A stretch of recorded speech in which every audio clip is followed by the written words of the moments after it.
नमस्कार दोस्तों, स्वागत है आपका अपने यूट्यूब चैनल एग्जाम अपडेट में। आज मैं इकोनॉमिक आउटलुक की तीसरे संस्करण के एनर्जी सेक्टर के साथ आपके समक्ष उपस्थित हूँ। और यह बहुत बड़ा चैप्टर नहीं है, लेकिन हमारी परीक्षा की दृष्टिकोण से यह काफ़ी ज़्यादा इम्पोर्टेंट हो जाता है। तो इसमें विभिन्न नवीकरणीय अनवीकरणीय ऊर्जा के विभिन्न स्रोत तथा उनसे जो एनर्जी का प्रोडक्शन देश में किया जा रहा है, उससे संबंधित या कुछ महत्वपूर्ण डाटा का एक ही जगह संकलन किया गया है। तो बिना समय गंवाए चलिए स्टार्ट करते हैं। इकोनॉमिक आउटलुक की तीसरी रिपोर्ट। ठीक है। एनर्जी सेक्टर, ऊर्जा क्षेत्र। ठीक है। स्रोत के आधार पर जो ऊर्जा के प्रकार हैं, ठीक है, इसके ओरिजिन के आधार पे, ठीक है, ये 5 प्रकार हैं। ठीक है। देखते हैं। पहला है जल ऊर्जा स्रोत। ठीक है। दूसरा है ताप ऊर्जा स्रोत। तीसरा है परमाणु ऊर्जा स्रोत। चौथा है गैस तथा पेट्रोल आधारित ऊर्जा स्रोत। वहीं पांचवा है गैर परंपरागत ऊर्जा स्रोत। ठीक है। हमारे एग्जाम में जो है गैर परंपरागत ऊर्जा स्रोत से अब अधिक क्वेश्चन बनने लगे हैं। ठीक है। Renewable and non renewable energy sources. ठीक है। याद रखिए, पुनर्उपयोग के आधार पर अगर हम बात करें तो नवीकरणीय एवं अनवीकरणीय ऊर्जा स्रोत होते हैं। चूंकि अनवीकरणीय ऊर्जा स्रोत वे स्रोत होते हैं जिन्हें पुनः प्राप्त नहीं किया जा सकता, लेकिन नवीकरणीय ऊर्जा स्रोत वे होते हैं जिन्हें हम पुनः प्राप्त कर सकते हैं, जो कि प्रकृति में स्वतंत्र रूप से मौजूद होते हैं। और ये अनंत काल तक ये हमारे साथ मौजूद भी रहेंगे, जैसे सौर ऊर्जा, विंड एनर्जी, ठीक है, सोलर एनर्जी, टाइडल एनर्जी, ज्वारीय ऊर्जा जिसे कहते हैं। ठीक है। ये सभी ऊर्जा जो है हमारे साथ दीर्घकालिक रूप से मौजूद रहेंगी। ठीक है। तो देखते हैं ऊर्जा के क्षेत्र में क्या-क्या हमारे देश में क्या स्थिति है। तो वर्ष 1947 1947 में देश में प्रतिस्थापित जो विद्युत क्षमता थी, ये कितनी थी? 1400 मेगावाट थी। कितनी थी? 1400 मेगावाट थी। ठीक है। याद रखिए, जो प्रतिस्थापित विद्युत क्षमता थी ये 1400 मेगावाट थी। लेकिन जो अभी हाल ही रिपोर्ट है, जून 2024 की लेटेस्ट अपडेटेड रिपोर्ट है, ये 4.46 लाख मेगावाट हो चुकी है। ठीक है। यानी कि जो ऊर्जा का उत्पादन स्तर है, ये काफी अधिक इसमें वृद्धि हुई है, हजारों गुना की वृद्धि हुई है। ठीक है। अब देखते हैं कुछ इंपॉर्टेंट फैक्ट्स। जल विद्युत ऊर्जा का पहला जो संयंत्र स्थापित किया गया था, जल विद्युत ऊर्जा संयंत्र, ये 1897 से लेके 1898 के बीच स्थापित किया गया था। ये दार्जिलिंग सिद्रापोंग में स्थापित किया गया था। ठीक है। वहीं दूसरा जो स्थापित किया गया था, कावेरी नदी पर स्थित है, शिव समुद्रम। ठीक है। शिव समुद्रम जो हमारा प्रोजेक्ट था, इसे लॉन्च किया गया था 1902 में। ठीक है। राष्ट्रीय जल विद्युत निगम की स्थापना कब की गई थी? तो याद रखिए, राष्ट्रीय जल विद्युत निगम की स्थापना 1975 में की गई थी। यह हमारे लिए 3 स्टार का क्वेश्चन है। ठीक है। यह प्रश्न इसके साथ साथ जो जल विद्युत प्रथम जो संयंत्र स्थापित किया गया था सिद्रापोंग दार्जिलिंग में, यह भी हमारे लिए बहुत ही महत्वपूर्ण हो जाता है। ठीक है। नेक्स्ट देखते हैं, देश की सर्वाधिक जल शक्ति विभव ये कहाँ पर स्थित है? याद रखिए, जो ब्रह्मपुत्र नदी घाटी है, यहाँ पर सर्वाधिक जल शक्ति विभव पाया जाता है। ठीक है। हमारे देश में जो ऊर्जा का उत्पादन किया जाता है कि ये विभिन्न स्रोतों के माध्यम से किया जाता है, जिसमें जो सबसे अधिक जो ऊर्जा का उत्पादन किया जाता है, ये तापीय ऊर्जा के माध्यम से किया जाता है।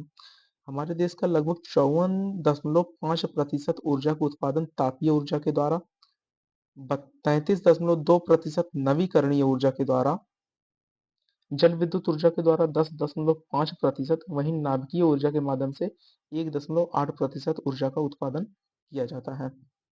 यदि हम बात करते हैं तापीय ऊर्जा की, तो कोयला आधारित यानी कि कोयला संयंत्रों के माध्यम से सबसे ज्यादा 47.2%। अब इसमें लिग्नाइट कोयले के माध्यम से जो है 1.5% विद्युत ऊर्जा का उत्पादन किया जाता है। गैस आधारित जो संयंत्र हैं वो 5.7% का कंट्रीब्यूशन करते हैं। साथ ही साथ जो डीजल अर्थात तेल से जो एनर्जी प्रोड्यूस किया जाता है, वो उसका जो कंट्रीब्यूशन है 0.13% है, 0.13%। ठीक है। अगर हम बात करें नवीकरणीय ऊर्जा स्रोतों की, तो याद रखिए नवीकरणीय ऊर्जा स्रोतों में जल विद्युत ऊर्जा स्रोत भी आ जाता है। ठीक है। अब जल विद्युत ऊर्जा स्रोतों में दो प्रकार के जल विद्युत ऊर्जा स्रोत हैं, एक है बृहद, एक है लघु। याद रखिए जो बृहद जल विद्युत ऊर्जा शक्ति है, उसका जो कंट्रीब्यूशन है वो 10.5% है। वहीं लघु जल विद्युत ऊर्जा स्रोतों का जो कंट्रीब्यूशन है वो 1.12% है। ठीक है। तो याद रखिए टोटल, यानी कि बृहद जल विद्युत ऊर्जा शक्ति स्रोत एवं लघु जल विद्युत ऊर्जा शक्ति स्रोत, ये दोनों मिलाकर कितने परसेंट बन जाते हैं? ये दोनों मिलाकर लगभग 11.62% बन जाते हैं। ठीक है। नेक्स्ट है पवन ऊर्जा का कंट्रीब्यूशन कितना है, तो याद रखिए 10.4% पवन ऊर्जा। सौर ऊर्जा लगभग 19.15%। बायोमास, बायोमास के द्वारा 2.45% का उत्पादन किया जाता है। वहीं बायोमास ऊर्जा गैसीकरण के माध्यम से 2.32% ऊर्जा का उत्पादन किया जाता है। अवशिष्ट ऊर्जा के माध्यम से 0.13% ऊर्जा का उत्पादन किया जाता है। यदि हम बात करें टोटल रिन्यूएबल एनर्जी सोर्सेज की, तो ये लगभग 43.7% बनकर आती है। याद रखिए रिन्यूएबल जो सोर्स ऑफ एनर्जी है वो 43.7% का कंट्रीब्यूशन करती है। वहीं अगर हम नॉन रिन्यूएबल की बात करें, non renewable source of energy, ठीक है, non renewable source of energy की बात करें तो ये आते हैं लगभग 56.3%। ठीक है। ये हमारा non renewable source of energy है। ठीक है। नेक्स्ट देखते हैं शीर्ष 3 जल शक्ति उत्पादन क्षमता वाले राज्य कौन कौन से हैं। ठीक है। अर्थात जल शक्ति के माध्यम से सबसे ज्यादा जो ऊर्जा का उत्पादन किया जाता है वो किन किन राज्यों के द्वारा किया जाता है, तो याद रखिए जो हिमाचल प्रदेश है, ठीक है, हिमाचल प्रदेश जल विद्युत ऊर्जा शक्ति के माध्यम से लगभग 10,281.02 मेगावाट ऊर्जा का उत्पादन करता है। वहीं उत्तराखंड 4,035.3 मेगावाट और जम्मू कश्मीर 3,360 मेगावाट जो है जल विद्युत ऊर्जा का उत्पादन करता है। यदि हम बात करें शीर्ष 3 जल विद्युत उत्पादनकर्ता की देशों में, यानी कि वे कौन-कौन से देश हैं जो सबसे ज़्यादा जल विद्युत ऊर्जा का उत्पादन करते हैं, तो इसमें जो पहला स्थान आता है ये किसका है?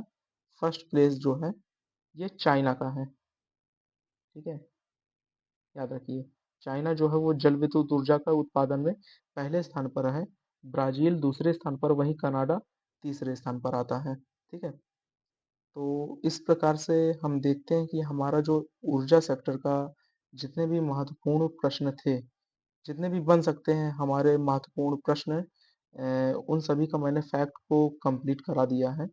ठीक है।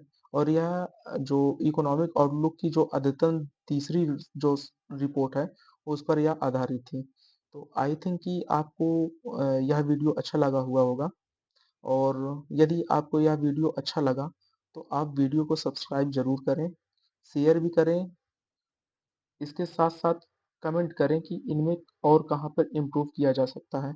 मैं उस अनुसार आपके कमेंट के माध्यम से मैं इम्प्रूव करने की पूरी कोशिश करूँगा।